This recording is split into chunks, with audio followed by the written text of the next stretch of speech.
Just a simple video about a topic that is very important.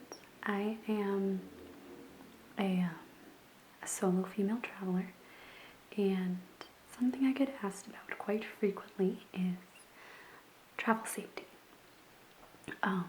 So I have a blog, and I'm going to read and talk about some of my top travel safety tips from my iPad.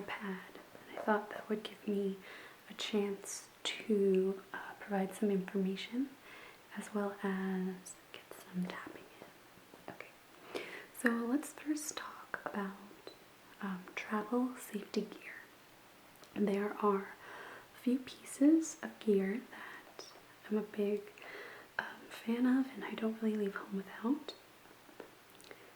For example, there is a company called Clever Travel Companion, and what they do is they create garments that have hidden pockets in them so that you can put in your credit cards and money and any valuables that you are concerned about, and no one will know that you even have them on you because they're on inside in interior pockets.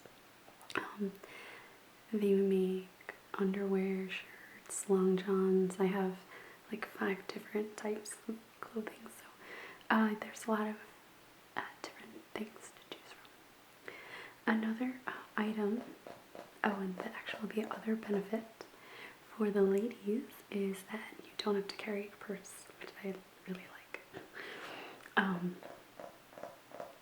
The other item is the RoboCop sound grenade. I actually got this gadget very recently and I now take it everywhere. It's got a wrist strap so you can kind of wear it like a bracelet, and if you pull the top off it will blare like an alarm and hopefully scare off anyone that's trying to hurt you.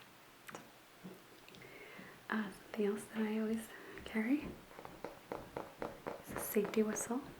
Though I will say if you use the sound grenade, you probably don't need the whistle too, but it's your preference. Before I got the sound grenade, I always had a safety whistle. I still usually bring it with me anyway. I use the Fox Sonic Safety, which is pretty loud. I used it once when dogs were chasing me and it helped me out. I don't always carry a rubber doorstop, but I know other bloggers do.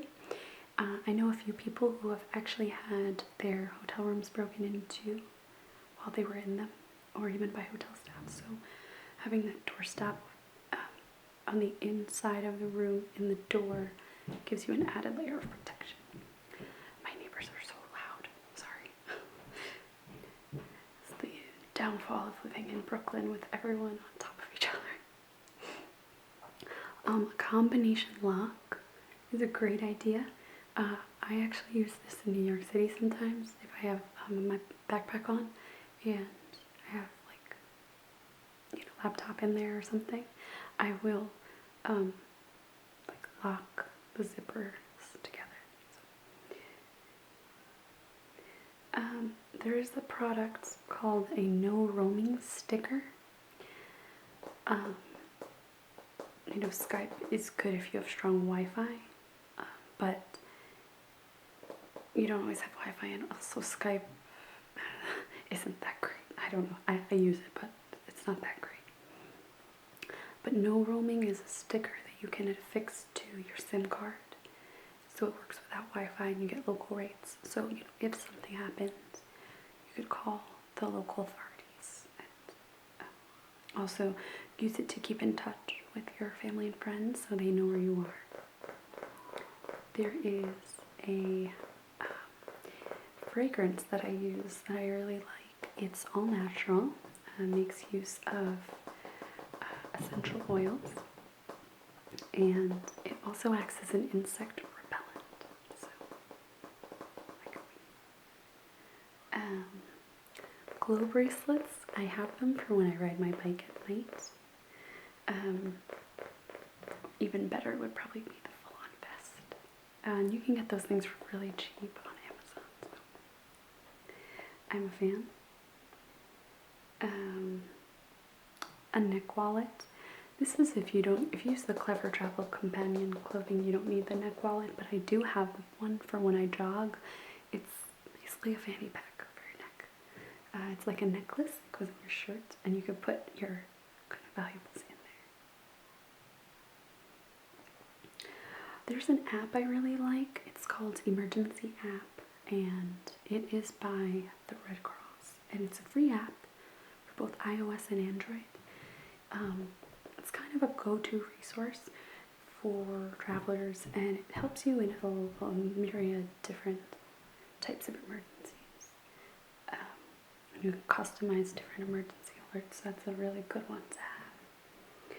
I think using your instinct is an important thing to think about too, and I'll tell you about a few things that have happened to me while traveling.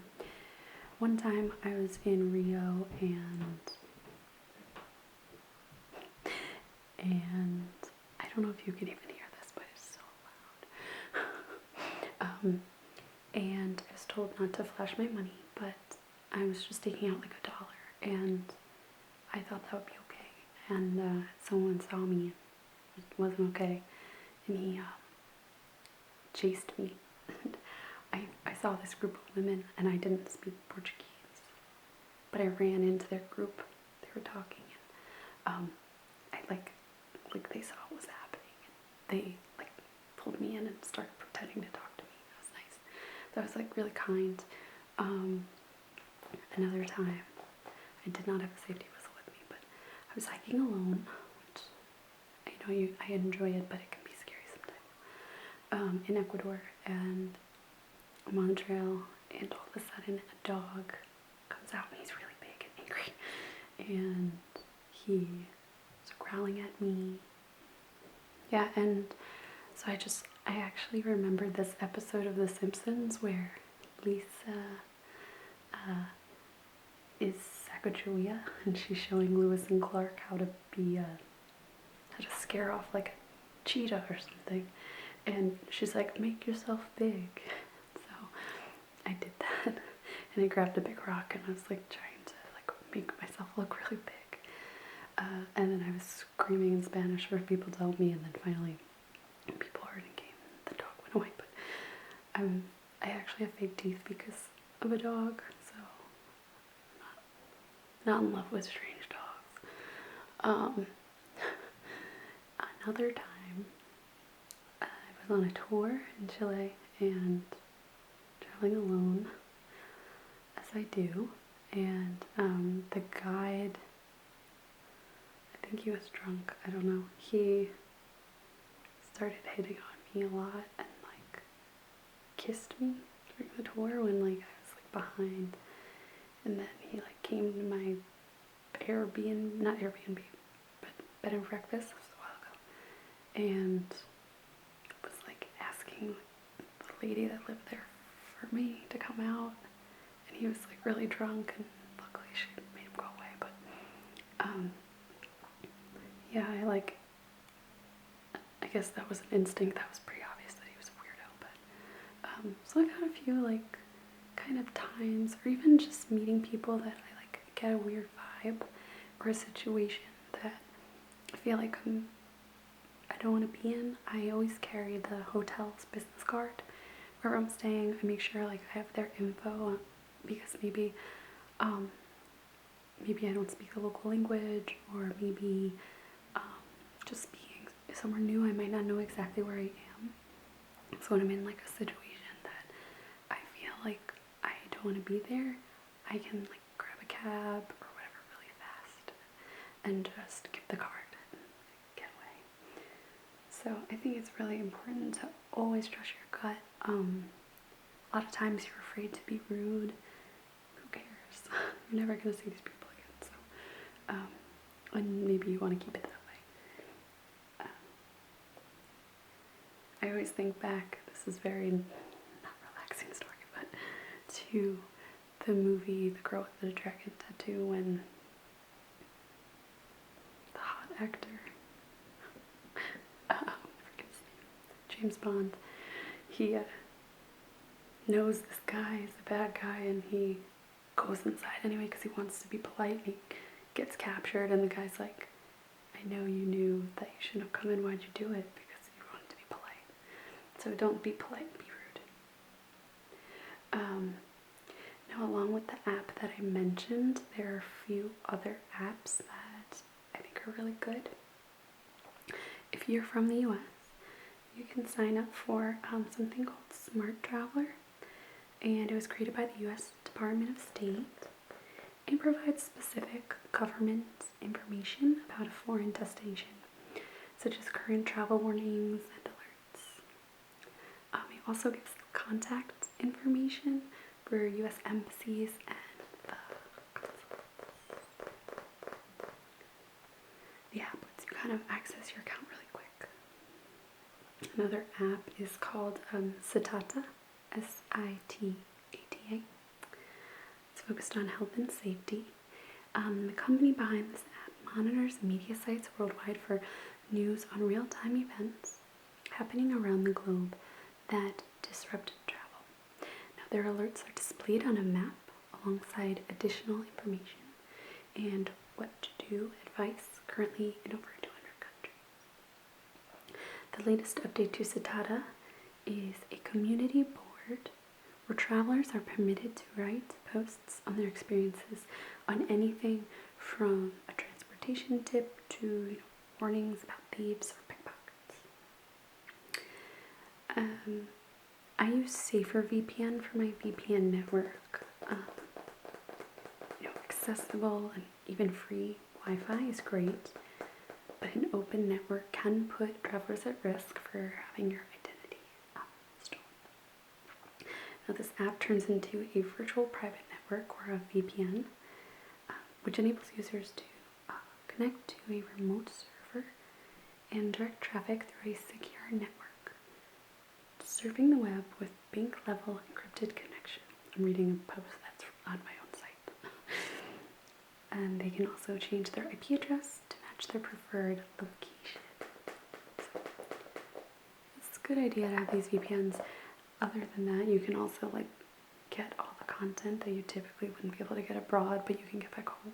Which is nice, like Netflix and stuff like that. Another app is called Blue Light for travelers heading back to their lodging at night, or maybe you're en route to meet friends and you're walking alone. It's a public safety app designed to provide your location to the closest emergency assistance, and you can also give it to your friends or personal contacts so they can kind of watch you as you're going. Now, two main features. First is called On My Way, and lets users enter in a destination, notify selected contacts in their network when they get there. The other one is called Request Help, and it dials calls and routes them to the closest dispatcher. And right now it only works within the continental US and Canada, but I think they are trying to expand. There's an app called BeSafe. It's B-S-A-F. And this is a location-based app, and users can set up a network of friends, family, and coworkers to share their location. But it has a follow me feature, which operates by using the phone's GPS, and you can trace the person who's walking, so people always know where you are. There is also a timer mode that can be set to trigger an alert if the user hasn't checked in, and a guardian alert button can be pressed to notify loved ones if you're in trouble. If you're home, the I'm Here option lets you, as who you want to know, you can let people know where you are if you want them to know. So I get a lot of people asking me about solo travel. I know I've kind of given a lot of information already, but I'll just give you a few tips on that as well, since that's my thing that I do. Just go around the world by myself, see things. I will say the first time you do it, it's really scary. Really? It's like elephants live up there. First time you do it, it's scary. The first time I traveled solo, I was 20, and I was nervous, like really nervous. And then it becomes super easy. Every place is kind of the same, not the same place, but like the same routine. You just know what to do. I recommend to book your first night or first few nights of accommodation. I still do this. I like to kind of travel without a plan so that I can be flexible and go with the flow. If I meet people, then maybe I want to travel with them. But I like having the first few nights booked so that I can kind of like assimilate and get used to the place that I'm in. So I recommend that. And maybe you want to plan out your full itinerary the first time you travel solo. I'll say the first time I traveled solo, I did that, and I ended up sort of regretting it because I met a guy that I really liked, and I would have traveled with him if I had had everything booked. So even if you don't meet a guy, you might meet other just people you want to go with. Know that traveling solo doesn't necessarily mean you're alone. There's like a million apps and platforms for meeting people.